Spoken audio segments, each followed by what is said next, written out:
Tac, voilà. L'enregistrement est lancé. Donc j'avance un petit peu dans les slides. C'est vrai que Benjamin t'en a déjà dit beaucoup, mais c'est bien.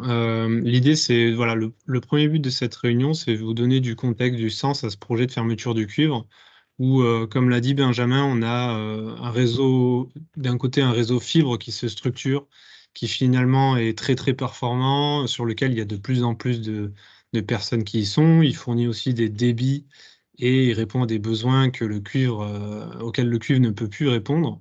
Et donc finalement, Orange, hein, qui entretient à la fois un réseau cuivre, mais aussi sur certains secteurs des réseaux fibres, a plus d'intérêt à maintenir deux réseaux en parallèle qui fournissent finalement, c'est la même finalité, mais c'est vrai qu'il y en a un qui est performant et l'autre qui l'est moins et qui en plus coûte très cher à entretenir avec aujourd'hui aussi des vols hein, auxquels on doit faire face. Et donc c'est pour ça alors je crois que c'était en 2019, hein, Orange a interpellé l'ARCEP, voilà, en leur présentant ce plan d'arrêt de fermeture du cuivre et en expliquant que finalement ça s'inscrivait aussi pleinement dans une diminution de l'impact environnemental, hein, parce que non seulement ce réseau cuivre il est vieillissant, mais en plus il consomme 3 fois plus en général, notamment en électricité, que le réseau fibre. Donc Orange s'est engagé à le fermer, évidemment à échéance 2030, mais on ne peut pas fermer le réseau cuivre du jour au lendemain, évidemment, donc on va le faire par étapes. Et c'est pour ça qu'on a créé ce qu'on appelle des lots de fermeture, avec voilà, de plus en plus de communes qui seront concernées par la fermeture du cuivre.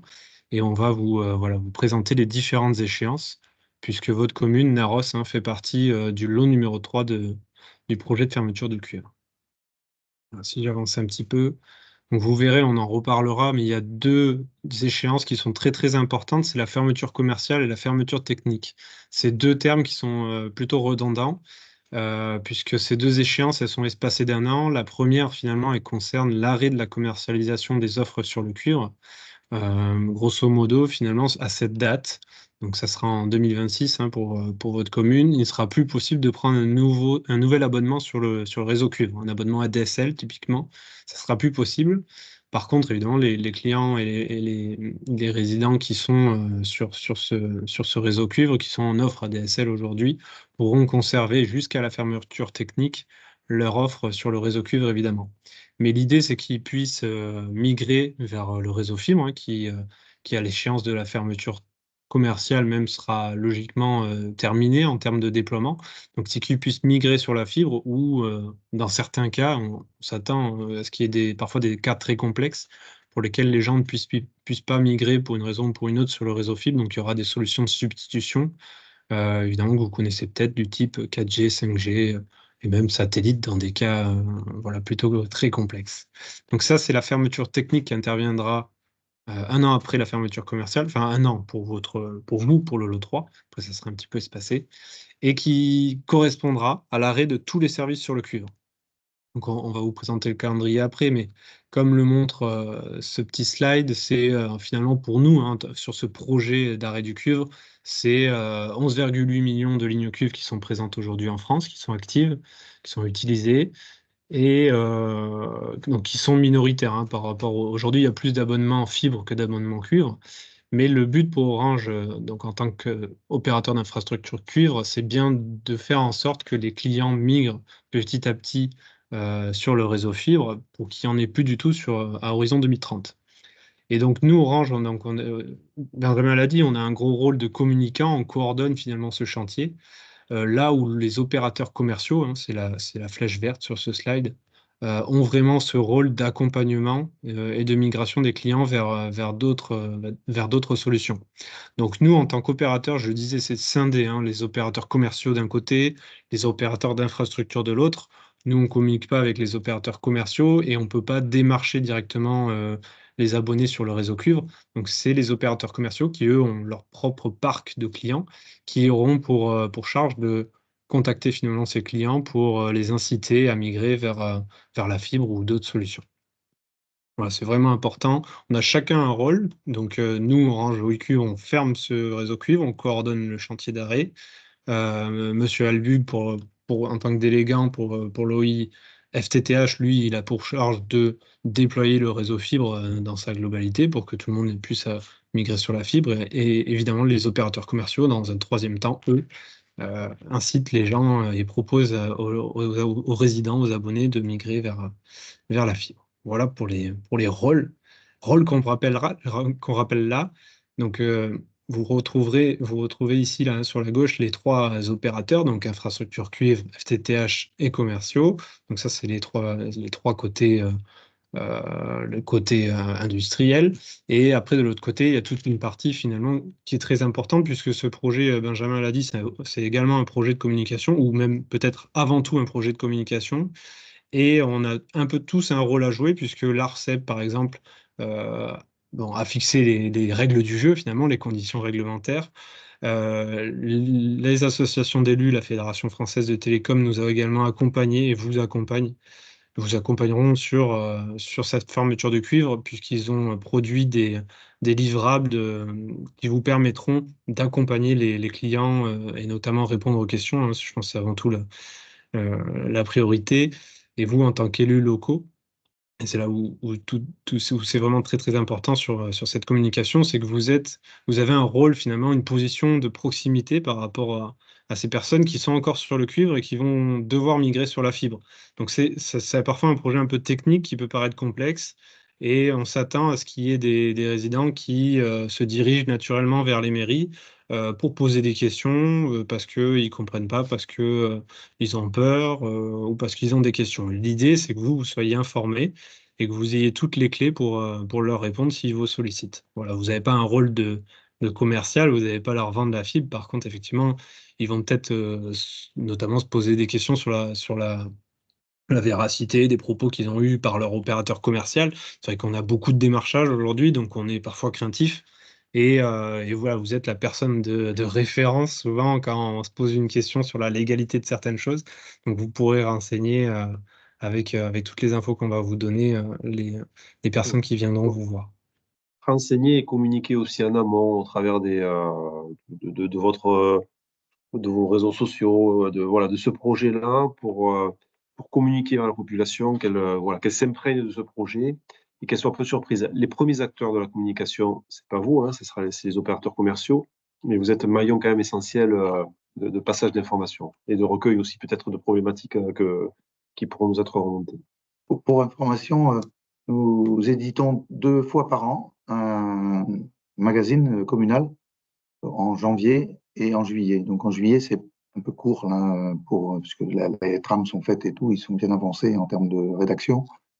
Pour janvier, on peut peut-être prévoir, effectivement, ce sera janvier 2025, 1 an avant l'arrêt, Oui. communiquer dans notre propre revue les éléments de langage que vous auriez, vous, à nous communiquer. Mhm. Et, Ça serait un super timing, ouais. Tout à fait. Je vous présente le planning sur cette slide où vous voyez donc les différents lots de fermeture du cuivre avec des volumes hein, qui croient. On a fait un petit lot 1, alors c'est les volumes de logements à l'échelle nationale, à l'échelle de la France. Donc 200 000 logements qui étaient concernés par le lot 1 million sur le lot 2, 3 millions sur le lot 3 et finalement 75% des logements seront sur les 4 derniers lots. Et vous, ce qu'il faut retenir, hein, je le disais tout à l'heure, deux échéances très importantes, la fermeture commerciale et la fermeture technique. Donc pour les communes qui sont embarquées dans le lot 3, dont Naros, la fermeture commerciale sera le 31 janvier 2026 et la fermeture technique le 31 janvier 2027. Donc effectivement, une publication typiquement en janvier 2025, c'est plutôt très bien, quoi. Mais voilà, Benjamin a tout à fait raison, hein. Vous avez des canaux que nous, on n'a pas en tant qu'opérateur d'infrastructure. En plus, on ne peut pas démarcher directement les abonnés. Donc enfin, en tout cas, les supports de communication que vous avez, ils sont très, très importants voilà, pour rassurer, je pense, hein, les personnes qui se posent des questions. Et donc, vous pouvez voir aussi sur ce tableau, hein, il y a une fermeture commerciale qui est commune à tous les lots à partir du lot 3, finalement. Donc, c'est parce que le 31 janvier 2026, je pense qu'on en entendra peut-être un peu plus parler sur les médias, c'est que c'est la fermeture commerciale nationale. Donc, effectivement, on n'en a pas encore entendu parler parce que c'est dans 1 an et demi. Mais le 31 janvier 2026, hein, à l'échelle de la France, hein, dans toute la France, on ne pourra plus prendre un abonnement sur le cuivre. Voilà. Ça correspond finalement avec ce que le gouvernement souhaite, c'est finalement que les déploiements des réseaux FTTH soient terminés ou quasi terminés en 2025, hein. C'est une échéance qui avait été demandée aux opérateurs d'infrastructure, et c'est pour ça que finalement ce planning il a été fait de cette façon. Donc c'est finalement associé au plan France Très Haut Débit. Hop, et si je viens, alors c'est aussi important, alors que je me trompe pas, non, là c'est c'est tous les Landes. Donc il y a 18 communes qui sont concernées dans les Landes sur ce lot numéro 3. Les Landes n'étaient pas concernées, hein, par les deux premiers lots de fermeture du cuivre, mais ils sont concernés donc dans ce lot 3 avec voilà, plusieurs opérateurs d'infrastructure qui eux déploient les réseaux FTTH. Et évidemment, notre rôle, nous en tant qu'Orange Eau et Cuivre, c'est de s'assurer ou en tout cas de suivre l'avancement des déploiements FTTH pour être certain qu'à l'issue de la fermeture commerciale, les différents clients qui sont encore sur le cuivre aient la possibilité de migrer sur la fibre. Voilà, ça c'est vraiment la première échéance et ça fait l'objet de gouvernance qu'on va mener, nous, Orange, en tant qu'O-Cuivre avec les opérateurs fibre. C'est suivre ces déploiements FTTH, s'assurer qu'il n'y ait pas de blocage. Voilà, vous solliciter éventuellement. C'est vrai que parfois il peut y avoir des blocages du type des refus syndics sur certains déploiements d'immeubles, des permissions de voirie qui sont nécessaires à l'opérateur infrastructure FTTH. Donc c'est pour ça que vous avez, c'est ce qu'on disait, et je pense qu'on le reverra dans un autre slide, vous avez un rôle de proximité, de communicant, mais vous avez aussi un rôle de facilitateur, puisque vous avez cette possibilité, dans certains cas, d'aider le déploiement FTTH des opérateurs fibre. Voilà. Donc en fait, on aura des gouvernances, nous, qui nous permettront de s'assurer que tout se déroule bien et de s'assurer, voilà, et d'éventuellement, en tout cas, mener des actions pour pallier à différents blocages. Donc sur les Landes, hein, donc le taux de complétude, c'est finalement le nombre, le pourcentage de logements qui sont éligibles au FTTH, c'est 96,6%. Donc aujourd'hui, c'est pas 100%, mais l'échéance, voilà, elle est en 2027. Donc ça laisse un petit peu de temps aux différents opérateurs d'infrastructure de réaliser leur déploiement. Et si je viens un peu plus en détail, donc ça, c'est le tableau qui correspond donc à Grand Axe Très Haut Débit, hein, donc avec 3 communes qui sont concernées, dont Naros. Et finalement, si on regarde les données de Naros, aujourd'hui, il y a 99,3% des logements qui sont éligibles au FTTH. Sachant qu'il y a peut-être voilà, des maisons neuves qui sont en cours de construction, avec une date de livraison prévue à la fin de l'année, donc ils ne peuvent pas être forcément rendus éligibles par des opérateurs d'infrastructure FTTH, mais qui sont pris en compte et qui font que voilà, on n'a pas le 100% parfait. Voilà, mais ça laisse quand même de la marge. C'est vrai que sur ces premiers lots de communes, on a aussi pris des communes qui étaient très très bien déployées, voilà, pour s'assurer que ça se passe bien. On n'avait aucun intérêt de proposer à l'ARCEP des communes qui étaient très très mal déployées, parce qu'au contraire, ça se serait très très mal passé. Vous avez Est-ce à que peu vous avez près, c'est la différence, 14 logements, quand on a Ouais, édité voilà. ce tableau qui était Qui n'avaient pas la fibre. qui étaient potentiellement, enfin, qui ne sont pas raccordables. Donc, ils ne sont pas raccordables. Donc, Oui, on sait les localiser, ceux-là, j'imagine, Jérôme? Alors moi j'ai les derniers chiffres, c'est pas les derniers chiffres, ça c'est.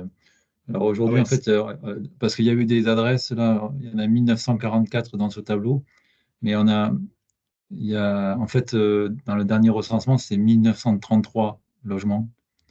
Il y en a certaines qui ont été prises en compte d'une commune qui était frontalier, alors c'était pas Naros, je pense. Donc aujourd'hui on a 1933 logements adresses recensés. Il y en a 1924 qui sont éligibles. Donc il y a un petit différentiel là de 9 logements. Donc, c'est sûrement des nouveaux logements ou des logements, voilà, ou des logements peut-être en division qui sont en train d'être pris en compte. Donc on est à 99,53% des logements recensés éligibles sur Naros. Alors après, c'est vrai qu'il y a les nouveaux logements qui vont arriver. S'il y a des projets de lotissement ou d'immeubles et qui sont de facto alors, comptabilisés, qui vont être accordés à la fibre dans les prochains. Enfin, il y a un délai de quelques mois, quelques semaines à quelques mois. Mais en tout cas, les derniers chiffres, c'est ça. On est quasiment, on n'est pas au 100%, mais presque. Donc, il y a un petit résiduel de quelques logements, là, 8 logements. mais qui va être, bon, voilà, qui va être pris en compte. La difficulté, c'est plus pour nous, dans le recensement des logements, enfin, Orange va en parler, c'est de ne pas oublier de logements, d'adresses. Il peut y avoir des adresses voilà, qui sont des adresses de logements qui ont pu être, alors peut-être pas sur Naros, mais sur d'autres communes, qui ont pu être oubliées. Des sites techniques aussi qui ont des lignes cuivre qui ont pu être aussi oubliés. Et il y a un travail de recensement de recoupement Quand qui est vous fait parlez pour. de sites techniques, ça peut être des sites où il y a une nécessité de communication, je sais pas, Un des château sites de d'eau, relèvement, par un exemple, château d'eau, des choses comme comme à ça. côté, ouais. Comme à Voilà, des côté de fois, ça votre peut mairie. être des sites où il y a la télégestion, des sites, oui, une pompe de relèvement, du réseau d'eau, D'accord, des sites où il n'y a pas vraiment un logement, mais il y a une ligne téléphonique. Donc oui, ça, c'est vrai que ça peut être ça. d'accord. Voilà, donc on a plusieurs types de gouvernance. Je disais, nous, une gouvernance locale avec l'opérateur d'infrastructure. L'enjeu, c'est de s'assurer qu'à la fermeture commerciale, donc en janvier 2026, que les déploiements soient terminés. Ça, c'est le premier enjeu. Et après, une gouvernance nationale, puisque Orange partage à l'ARCEP justement l'avancement de ses déploiements FTTH. Et finalement, à chaque jalon, l'ARCEP valide la fermeture commerciale ou pas. C'est-à-dire qu'aujourd'hui, sur le l'O1, l'ensemble des communes ont validé ce jalon, puisque les déploiements étaient tous à 100%. Par contre, évidemment, l'ARCEP se réserve le droit de refuser la fermeture commerciale d'une commune si l'ensemble des critères ne sont pas réunis. Voilà. Il y a vraiment un enjeu de dire, voilà, si on va pas fermer le cuivre et mettre en danger des gens, quoi. Après, le deuxième jalon, c'est la fermeture technique. Là, les opérateurs commerciaux doivent faire migrer leurs clients sur le réseau fibre. Donc, évidemment, on va fermer le réseau cuivre à l'échéance de la fermeture technique. Par contre, on va suivre de très près la décroissance des clients sur le parc cuivre sans pour autant voilà, refuser la fermeture technique, quoi, parce que on s'attend à ce qu'il y ait très probablement des gens qui attendent le dernier moment ou la coupure pour changer d'offre. Et c'est là où vraiment l'enjeu de la communication est très important, c'est de dire n'attendez pas la fermeture technique pour migrer vers le réseau fibre parce qu'on risque d'avoir voilà, plein de personnes qui migrent au dernier moment et une sorte de goulot d'étranglement avec voilà, des opérateurs commerciaux qui ne peuvent pas assumer forcément le raccordement d'une grande partie de clients sur le réseau fibre au dernier moment, quoi. Voilà. Les garde-fous, pour autant, il faut aussi ne pas traîner dans la migration des personnes, parce que même s'il y a des garde-fous, bon, l'idée, c'est l'objectif, c'est bien quand même à partir du moment où on lance le projet, d'avoir une migration continue et pas se retrouver. Alors, En fin de course, à avoir tout le voilà, monde. on regarde les logements qui vous restent à faire. Je pense qu'il n'y a pas trop de sujets, mais pour autant, même les personnes qui sont raccordables et qui restent sur le cuivre en se disant bah, je demanderai ma migration au dernier moment, entre guillemets, ça risque de faire un certain nombre de personnes avec des difficultés de les raccorder en temps et en heure si jamais c'est pris tard. On a le pourcentage de gens qui sont raccordés. Ça, c'est les raccordables. Oui. Et les raccordés, on a une idée? Oui, alors sur Naros, on dénombre en clients actifs 1388 clients. Enfin, alors sur 1933 logements, il y a 1388 logements raccordés, c'est 72,14%. Donc c'est quand même pas mal. Voilà. Donc, alors tous les logements ne sont pas tous une ligne fibre ou cuivre, mais donc il doit rester, bien sûr, il doit rester encore des logements sur du cuivre aujourd'hui. Ouais, ça, c'est important. Si on additionne les clients cuivre aujourd'hui avec les clients fibre, on n'obtiendra pas 100% parce qu'on a des logements vacants ou des bâtiments qu'on rendu raccordables l'OIFTTH sans pour autant qu'un jour il y ait une ligne, quoi. Ça, c'est très important Oui, de le oui, savoir. oui. Voilà, donc, et comme le Des disait, logements vacants qui sont ouais. dégradés ou qui sont pas louables pour le moment et qui peuvent l'être. Donc, mais j'imagine que quand on a mis la fibre sur le territoire, ces logements ou ces bâtiments, même anciens, ont dû être compter dans les raccordables Tout dans à le cadre fait. d'une rénovation. Tout à fait.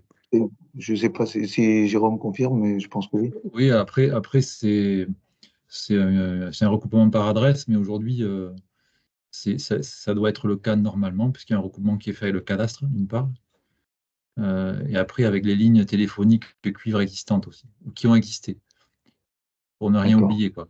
Voilà, donc Ouais, bon, même les logements anciens, théoriquement, voilà, sont pris en compte avec le cadastre, mais voilà. nous, ça Et fait l'objet des gouvernances locales. Je le disais, il y a la quantité, hein. L'idée, c'est de suivre le déploiement, mais on regarde aussi la qualité puisqu'on fournit à l'opérateur d'infrastructure FTTH une analyse entre les lignes cuivres qui sont existantes et les lignes qui ont été prévues dans le déploiement fibre. Et donc, on fait une comparaison et on arrive à identifier finalement des lignes pour lesquelles il n'y aurait pas d'éligibilité fibre. Et ça permet, donc ça, on le fournit à l'OI. Et ça permet de détecter d'éventuels oubliés, hein, ce que disait Monsieur Albig tout à l'heure. Ouais, très important aussi.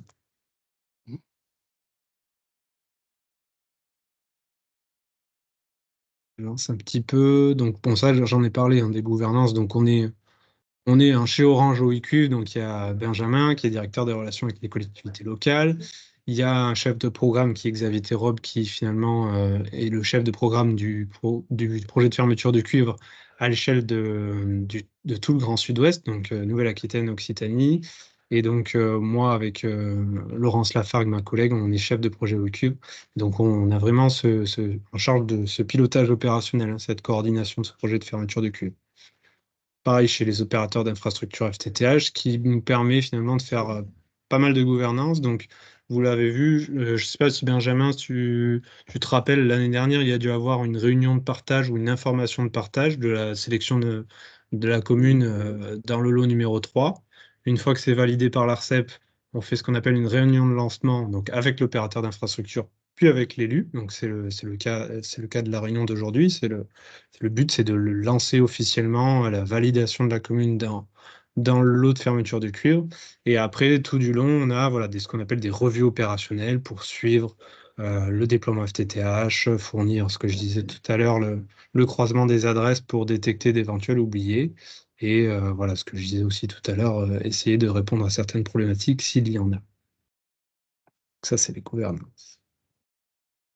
Donc évidemment, il y a tout un référentiel documentaire. On commence à avoir pas mal surtout qu'on a atteint sur le lot numéro 1, la fermeture commerciale, on commence à avoir pas mal de médias qui parlent du projet de fermeture du cuivre, mais il y a quand même des sites de référence, je dirais, notamment économie.gouv.fr, qui permettent voilà, de répondre à toutes les questions, puisqu'il y a ce qu'on appelle des foires aux questions sur ces sites Internet, et qui permettent parfois quand on se demande quand on se pose une question, en tout cas, on peut aller rapidement regarder. Il y a toutes les réponses à toutes les questions des différents parties prenantes. Donc, que ce soit une entreprise, qu'on soit un particulier, qu'on soit un élu, c'est des sites comme celui de l'ARCEP qui sont plutôt très bien faits, où il y a celui de servicepublic.fr aussi, et qui permettent voilà, de diriger finalement la personne suivant qui elle est pour répondre à ces questions.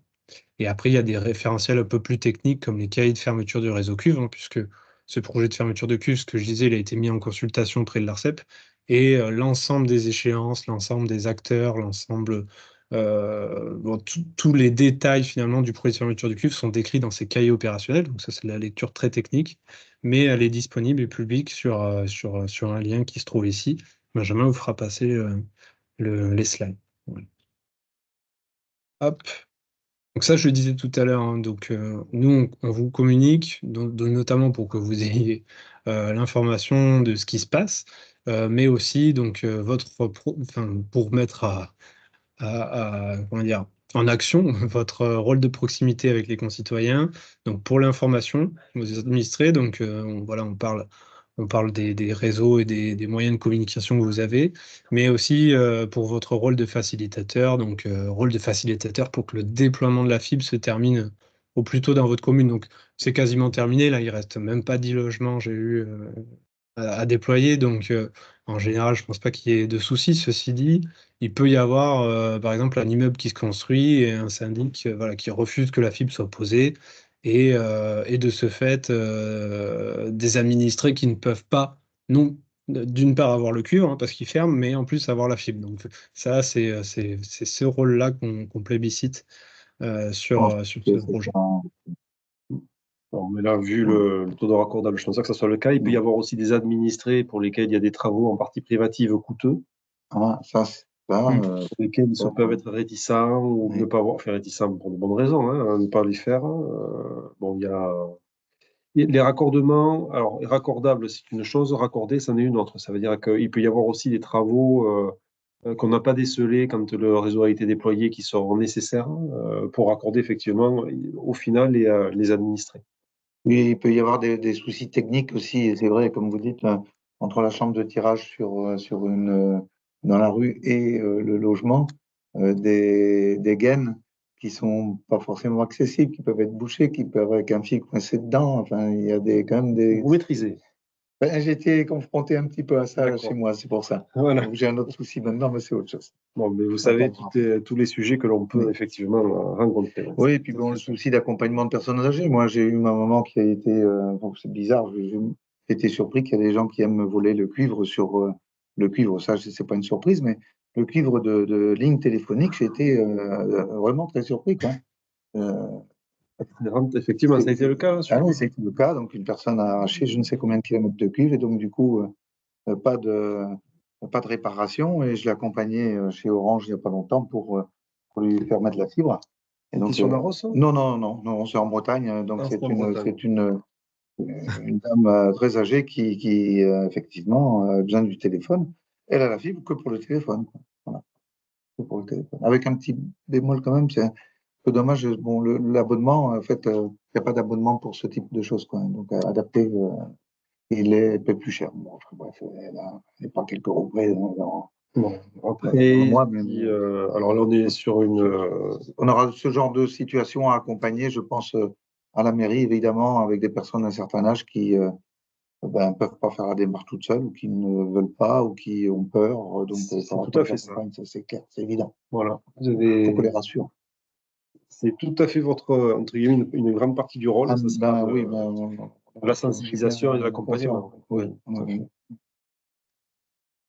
Alors, une information c'est vrai qu'on n'a pas de slide dédié à ça, mais on aura l'occasion d'en reparler. L'accompagnement des derniers clients du réseau cuivre vers la fibre, il y a quelque chose qu'on peut fournir à l'échéance de la fermeture, enfin 1 an avant la fermeture technique. Donc bon, ça sera pour vous la fermeture commerciale, donc ça sera en janvier 2026 à votre demande, et ça sera une demande à formuler auprès de Benjamin. On pourra vous fournir la liste des clients qui sont encore présents sur le réseau cuivre.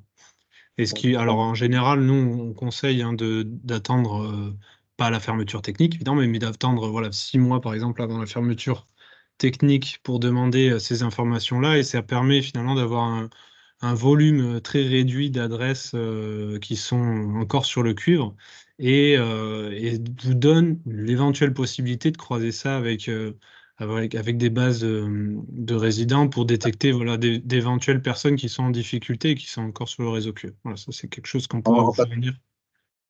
De soucis avec RGPD avec ça?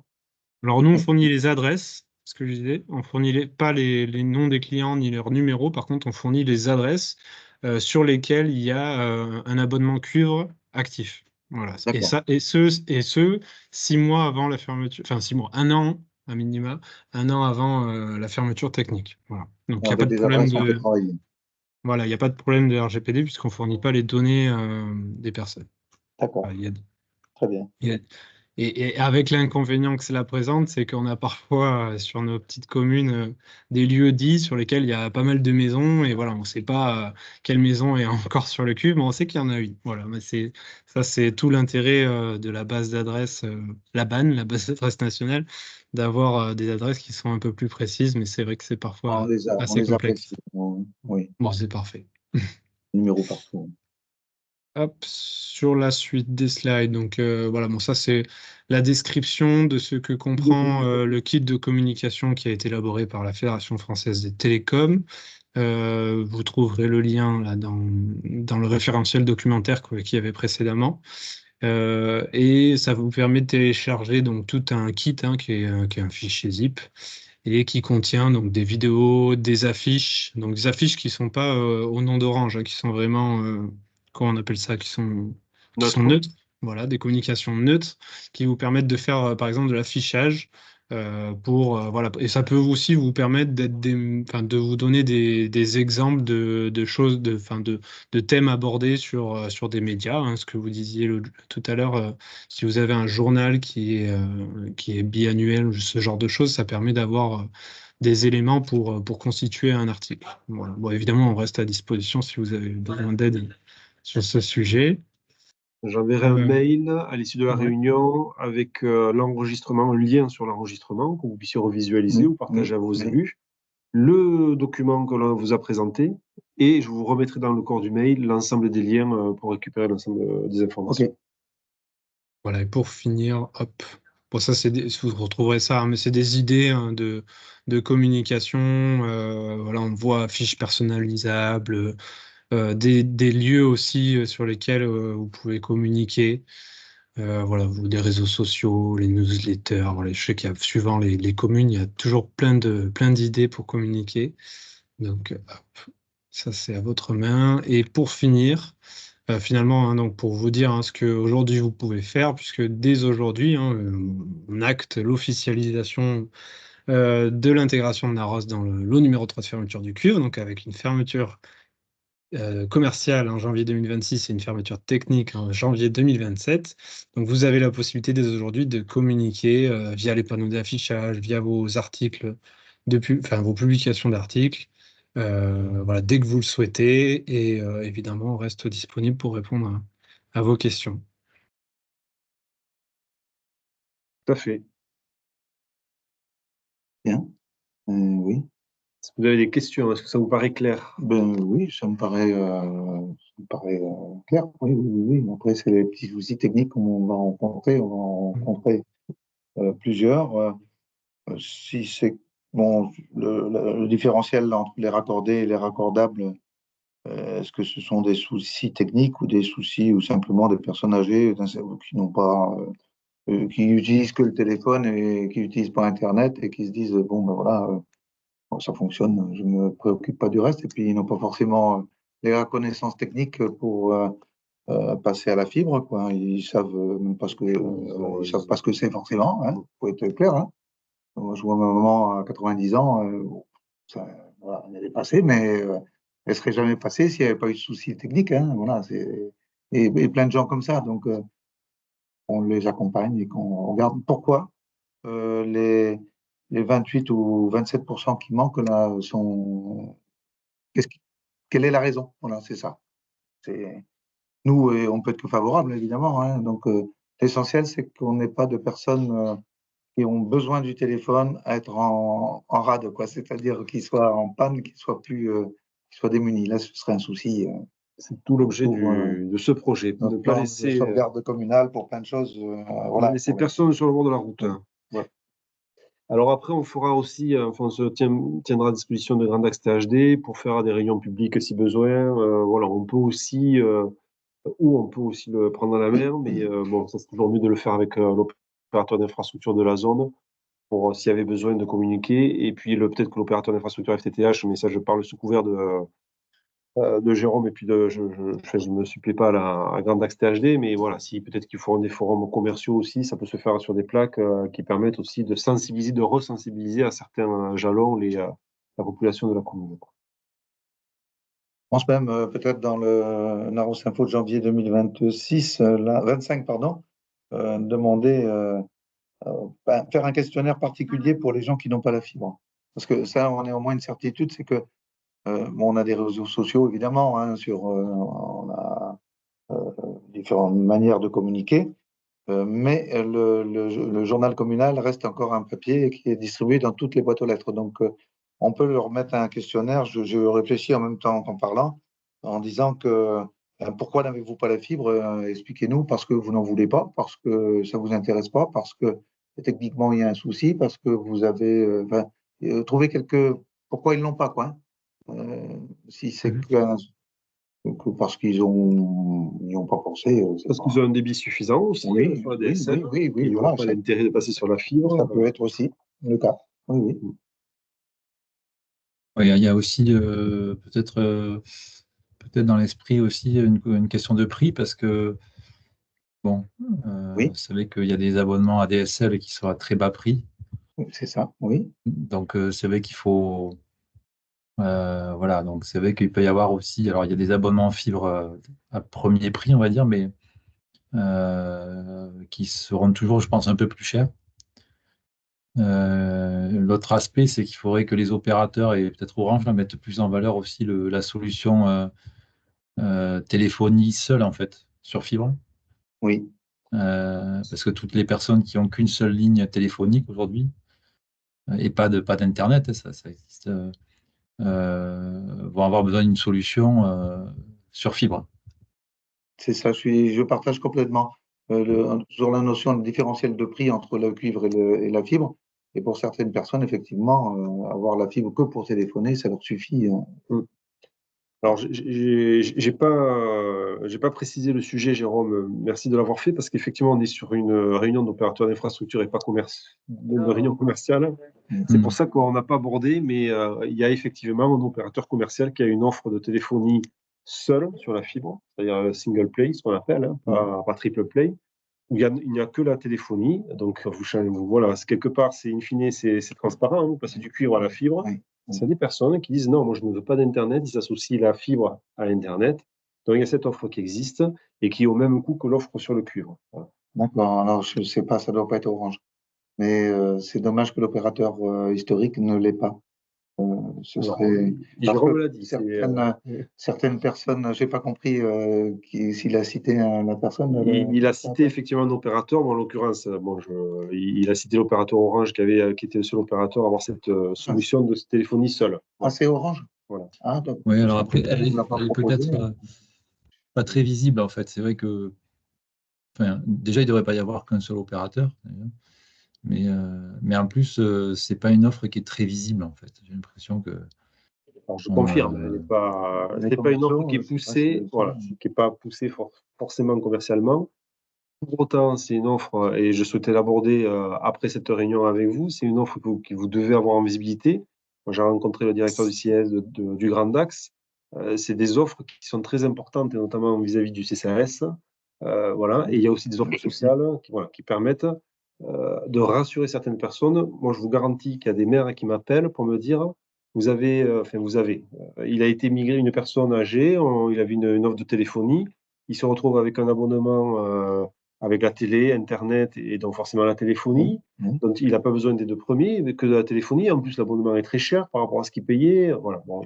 Et ça, c'est l'écueil, on va dire, qu'on peut rencontrer lors de la migration. qu'on va rencontrer. Hein. Qu'on va rencontrer. Et c'est là aussi, vous avez un rôle de communication. Voilà, c'est d'avoir comment dire, quelques connaissances sur les offres commerciales des opérateurs pour savoir aussi orienter et donner quelques bons éléments de communication. Oui. Et ça, on pourra les avoir avec les opérateurs, enfin, que les trois opérateurs, mais pas avec vous directement. Avec les opérateurs commerciaux, moi, je pourrais vous en parler après la réunion, si vous voulez. Et c'est vrai que l'objectif de la réunion, là, aujourd'hui, c'est pas une réunion commerciale. Oui, on est bien d'accord.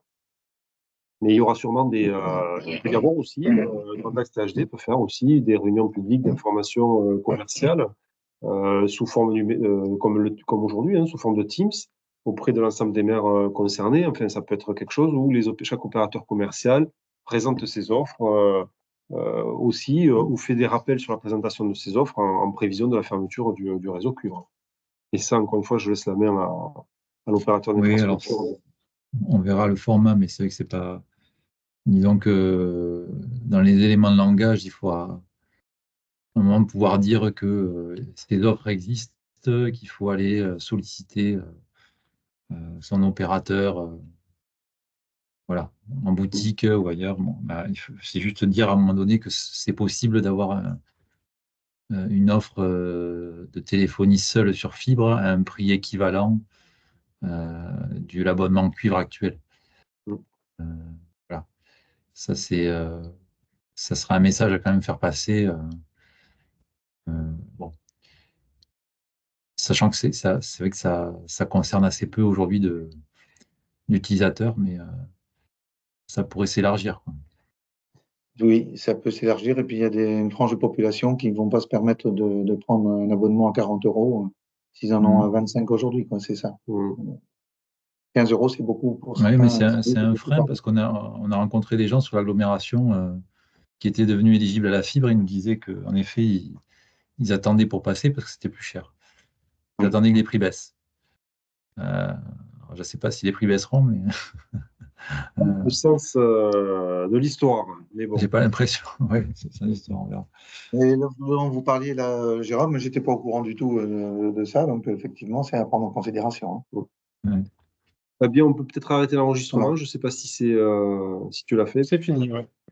Très bien. Tout à fait, j'ai abordé tous les points. Bon, eh bien, écoutez, moi je vous propose